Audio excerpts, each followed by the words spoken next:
boykot itu sih.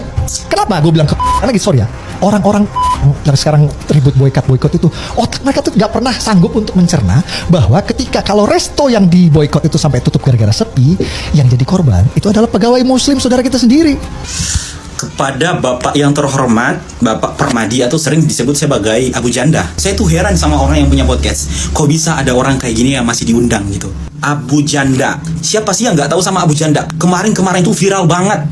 Viral. Dan jujur, saya nggak suka sama orang ini gitu. Oke, sekarang gini. Dalam ranah pemboikotan, tujuan pemboikotan itu apa sih? Jadi tujuannya itu adalah untuk mengurangi kapasitas peluru-peluru yang masuk di Palestina sana dan untuk mengurangi kapasitas nyawa yang emang masih bisa diselamatkan. Itu tujuannya. Jadi target utamanya yaitu untuk mengurangi tingkat peluru sama nyawa-nyawa yang terjadi sekarang di Palestina. Terus target yang kena PHK, orang-orang yang kerja di dalamnya, yang mana afiliasi tersebut itu ngedukung penuh sama Israel. Hey bro, ini adalah bentuk jihad yang sesungguhnya. Dan ini bisa dijadikan landasan perang yang sesungguhnya, jihad yang sesungguhnya. Dan wallahi, Allah akan memandang ini semua bro. Terus ada yang komen kayak gini, ya udah bang, kamu kasih kerjaan aja ke mereka. Nggak gitu konsepnya bro, nggak gitu. Saya tuh bilang kayak gini tuh untuk ngasih semangat sama orang-orang yang emang terkena langsung. Ini adalah sebaik-baiknya perang yang kalian lakukan. Kalian ini secara nggak langsung telah ikut serta dalam urusan Palestina sana. Kalian menolong mereka secara nggak langsung. Dan ini tujuan dari pemboikotan semua gitu. Lantas kalau semisal kalian ini nggak bisa membantu dalam hal pemboikotan, kalian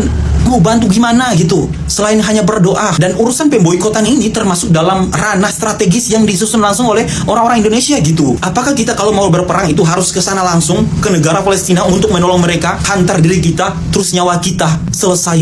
Nggak gitu bro, ini harus nyusun strategis yang bagus gitu. Dan pemboikotan ini masuk dalam ranah strategis. Lagian saya tuh heran sama anda yang termasuk muslim di Indonesia, yang mana Indonesia ini mayoritasnya itu adalah muslim. Kok anda nggak tahu ranah dasarnya kayak gini gitu? Kita bisa lihat di luar negeri sana, mereka yang ngedukung penuh sama Palestina memboikot seluruh produk-produk yang afiliasinya itu terjalin sama Amerika sama Israel gitu. Contoh di Korea sana, mereka itu ngedukung penuh sama urusan pemboikotan itu. Loh kok bisa anda yang termasuk dalam muslim di Indonesia, jumlah mayoritas muslim terbanyak di Indonesia, tapi anda mengatakan hal-hal seperti ini dalam ranah pemboikotan?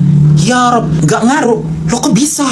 Kalau semisal anda nggak mau ngedukung Palestina dalam ranah pemboikotan, nggak usah lah keluar-keluar di sosial media bilang gini, bilang gitu dalam masalah pemboikotan. Istilahnya anda itu secara nggak langsung itu malah ngedukung dalam hal genocide gitu. Kalaupun nggak bisa, diem aja bro, diem, tutup mulut, nggak usah ya, diem aja, lebih baik diem, nggak usah keluar-keluar di media sosial. Hey bro, yang nonton ini bukan hanya 100-200 ribu orang, tapi seluruh orang tahu media sosial ini loh, ini bisa berdampak.